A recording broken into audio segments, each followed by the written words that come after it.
और बिहार की सरकार को भी जगना चाहिए कि अगर गैर कानूनी शराब का कारोबार अगर किसी के माध्यम से हो रहा तो इसी थाने के माध्यम से हो रहा था। और फिर जात के आधार पे पोस्टिंग, मुझे सूची नहीं मिली है कि थाने में किस तरह के लोग पोस्ट हुए होंगे। मुझे वो समय याद है जब समाजवादी सरकार थी, प्रदेश के गवर्नर इस बात को कहते थे कि जात के आधार पर पोस्टिंग होती है। बीजेपी के लोग कहते हुए थकते नहीं थे, लगातार ये कहते थे कि जात के आधार पे काम हो रहा है। मैं जानना चाहता हूँ भारतीय जनता पार्टी की सरकार में किस तरीके से जात के आधार पे नहीं काम हो रहा है। मुझे सूची नहीं मिली। यहाँ के जो लोग हमारे पत्रकार साथी होंगे वो ज़रूर जानते होंगे कि किस तरीके से अपने जनप्रतिनिधि को खुश करने के लिए और जनप्रतिनिधि के दबाव में किसकी पोस्टिंग होनी है, किसको कहाँ बैठाना है, किसको कहाँ फंसाना है, किसको किस जांच में ले जाना है, ये तरीका उत्तर प्रदेश की सरकार अपना रही है। और अब तो कमाल हो गया, मुख्यमंत्री जी कल ही कह रहे थे कि राम राज्य आ गया। मुख्यमंत्री जी ललितपुर में कह रहे थे राम राज्य, जहां पर उन्हीं की सरकार के पुलिस के एक अधिकारी ने बलात्कार कर दिया हो। मुख्यमंत्री उस जिले में जाके कहें कि राम राज्य आ गया, जिस जिले में एक बेटी के साथ उनकी सरकार में उनके पुलिस के अधिकारी ने बलात्कार कर दिया हो। और मुख्यमंत्री जी से जब शिकायत की गई हो कि अधिकारी बेपनाह लूट रहे हैं, भ्रष्टाचार कर रहे हैं, तो मुख्यमंत्री जी अपने जनप्रतिनिधियों को कहते हैं कि आप पहले दलाली रोक लो, इन अधिकारियों को मैं सुधार दूंगा। सोचो, नई सरकार बनी हो, जनता ने दोबारा मौका दिया हो, मुख्यमंत्री खुद महसूस कर रहे हो कि उनके जनप्रतिनिधि दलाली कर रहे हैं, और वो न केवल दलालों को ठीक करने का कह रहे हो, जबकि ये कह रहे हैं कि अधिकारियों को सुधार दूंगा। तो मैं जानना चाहता हूँ, ये सरकार जो बुलडोजर लेकर के घूम रही है, बताइए ललितपुर के थाने पे बुलडोजर कब चलेगा? और इस जगह पर जिन पुलिस के लोगों ने जान ली है बेटी की, उनके घरों पे बुलडोजर कब चलेगा? पुलिस का कहना है कि पीएम रिपोर्ट में पार्शियल हैंगिंग आई है, इसको लेकर क्या कहना? पुलिस कोई भी कहानी बना सकती है, पुलिस कितना भी ट्विस्ट कर सकती है। इसलिए मैं कहना चाहता हूँ कि जहाँ परिवार की सुरक्षा हो, उनको सुरक्षा मिलनी चाहिए, क्योंकि पुलिस से ही खतरा है इस परिवार को। दूसरा, हाई कोर्ट के बहाने गया घर में, उसका पति नहीं मिला, पत्नी मिली, पत्नी से पुलिस ने संबंध बनाए, प्रेग्नेंट हो गई वो, और वो पुलिस दबाव बनाने लगी कि इसका एबॉर्शन कराओ। लेकिन मैं कम से कम उस माँ का, उस बहन का धन्यवाद दूंगा कि जो पुलिस के दबाव के बाद भी हटी नहीं, और अंततः पुलिस को जेल जाना पड़ा। और पुलिस के कारनामे कोई एक नहीं है। अगर हम आंकड़ों में देखें, सबसे ज़्यादा कस्टोडियल डेथ अगर कहीं हो रही है तो उत्तर प्रदेश में हो रही है। सबसे ज़्यादा फेक इनकाउंटर अगर कहीं हो रहे हैं तो उत्तर प्रदेश में हो रहे हैं। सबसे ज़्यादा नेशनल ह्यूमन राइट से नोटिसेस अगर किसी पुलिस को मिली, किसी सरकार को, तो उत्तर प्रदेश की सरकार को मिले हैं। वुमेन कमीशन से, महिला आयोग से अगर सबसे ज़्यादा नोटिसेस अगर किसी सरकार को मिली है तो उत्तर प्रदेश की सरकार को मिली है। जो सरकार पुलिस से चुनाव जीतने के लिए, जो सरकार पुलिस को एमएलसी चुनाव जिताने के लिए, जो सरकार पुलिस को पंचायत के चुनाव में लगा दे, वो क्या उम्मीद करोगे? जब पुलिस से गलत काम सरकार कराएगी तो पुलिस को भी वो नहीं रोक पाएंगे, उनकी दबंगई को। दलाली का सेंसेस कैसे बढ़ रहा है थाने में, आप पूरे उत्तर प्रदेश में पता कर लीजिए किस तरीके से दलाली का सेंसेक्स थानों में बढ़ रहा है, और जात के आधार पर फैसले होते हैं। ये क्योंकि ऐसा थाना है, मुझे जानकारी मिली है कि सबसे ज़्यादा अवैध काम, गैरकानूनी काम अगर किसी थाने के माध्यम से हो रहे तो यहीं से हो रहे हैं। कम से कम उत्तर प्रदेश की सरकार को जगना चाहिए और बिहार की सरकार को भी जगना चाहिए कि अगर गैर कानूनी शराब का कारोबार अगर किसी के माध्यम से हो रहा तो इसी थाने के माध्यम से हो रहा था। और फिर जात के आधार पे पोस्टिंग, मुझे सूची नहीं मिली है कि थाने में किस तरह के लोग पोस्ट हुए होंगे। मुझे वो समय याद है जब समाजवादी सरकार थी, प्रदेश के गवर्नर इस बात को कहते थे कि जात के आधार पर पोस्टिंग होती है। बीजेपी के लोग कहते हुए थकते नहीं थे, लगातार ये कहते थे कि जात के आधार पर काम हो रहा है। मैं जानना चाहता हूँ भारतीय जनता पार्टी की सरकार में किस तरीके से जात के आधार पर नहीं काम हो रहा है। मुझे सूची नहीं मिली।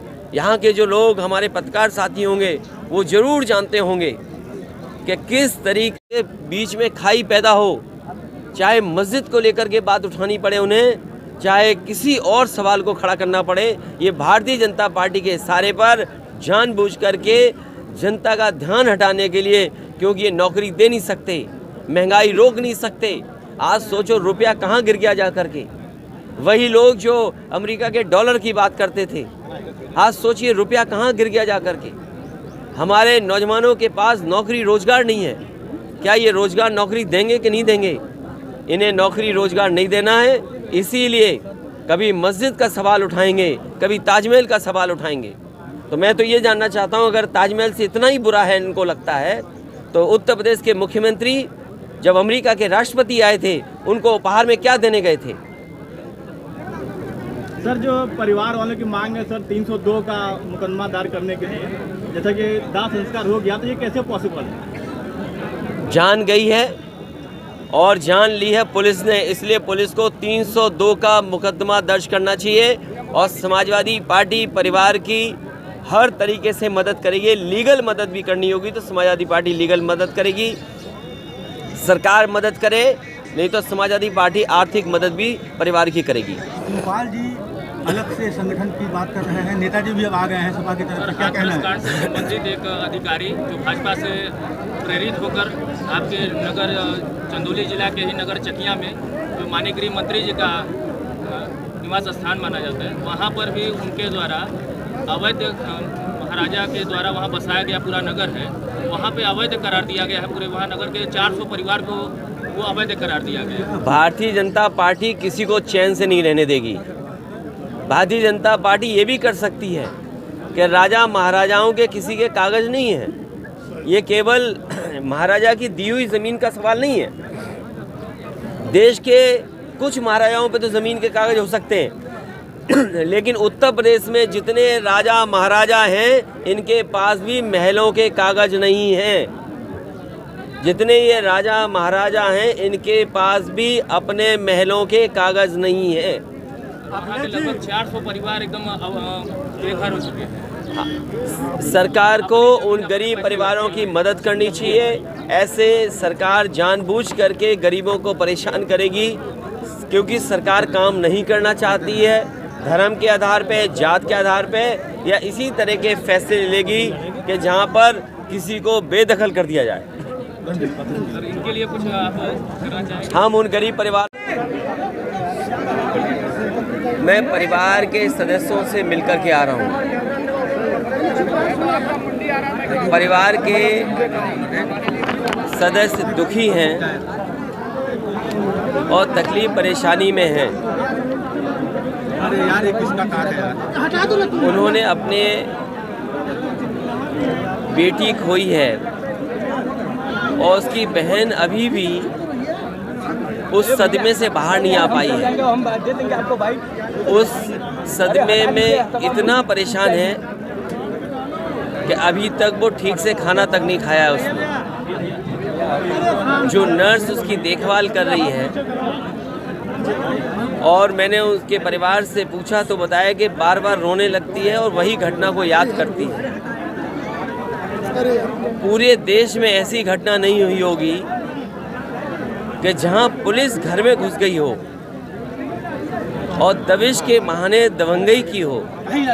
ये उत्तर प्रदेश की पुलिस दबिश में नहीं आती है। उत्तर प्रदेश की पुलिस लगातार दबंगई कर रही है और जानबूझ करके पुलिस ने उनके पिता पर पहले मुकदमे लगाए और राजनीतिक दबाव के कारण जिला बदर तक किया गया, वो अलग विषय है कि उसके पिता के ऊपर कौन लोग ज़बरदस्ती और जानबूझ करके प्रशासन से, पुलिस से मुकदमे दर्ज करा रहे हैं। उसे जिला बदर तक कराया।